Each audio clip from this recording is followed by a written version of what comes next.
President Hassan has called for an investigation into the killing. Many in Tanzania have little faith. On the line now is Tanzanian opposition figure Tundu Lissu, who joins us from Dar es Salaam. Tundu Lissu, it's a pleasure to have you. Thank you so much for having me, Michael. I want to start by asking you to take us back to the 7th of September 2017, just moments after you realized you might be under attack. What went through your mind? Michael, I did not even have time to think because the gunmen had been following me from Parliament to my residence. I didn't know they were after my life. I thought they were just ordinary police officers who had arrested me 8 times in the previous year. So I did not have any clue about the fact that I was about to be attacked. And when they came out of their vehicle with automatic rifles, I simply did not have time to think about what was going on. It was just pandemonium and gunfire and all that terrible noise. So I didn't really have time to think. Why are you pursuing legal action against the Tanzanian government and Tigo, the telecommunications company, of course? In other words, what do you hope to get out of this, both for yourself and the country? We have not started the legal proceedings as yet. What I have done is to instruct my lawyers in London to explore the possibilities of legal action in British courts or in American or European courts.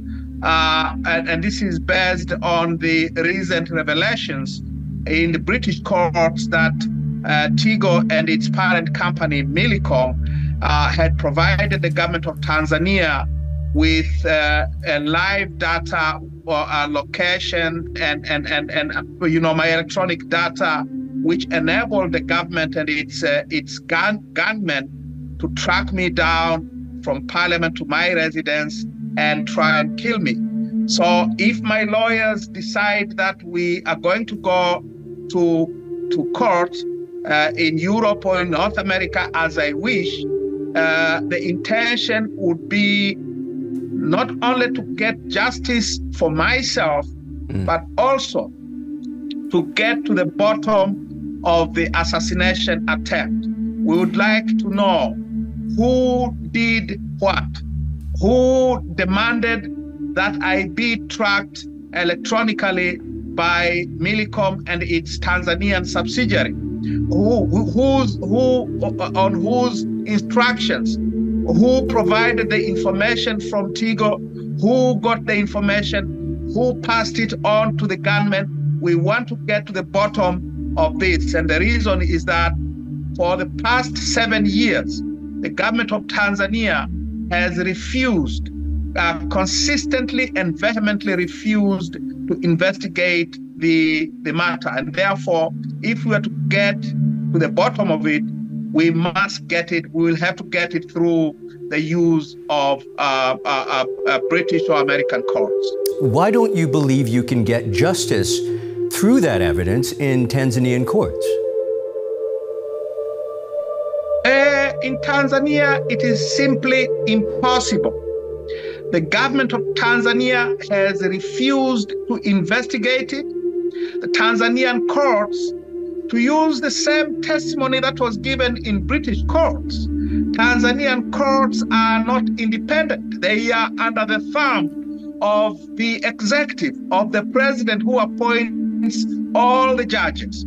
And Tanzanian courts are incapable of dealing with this matter because of that, because they lack the necessary independence to deal with a major case involving a major opposition figure like this particular case.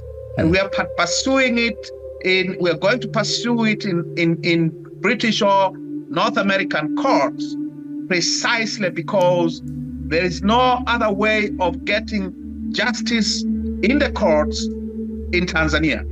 Sir, you are well aware, of course, that under the new administration, there have been crackdowns, arrests, disappearances, and one senior member of your party was abducted, allegedly killed, and doused in acid, all in recent months.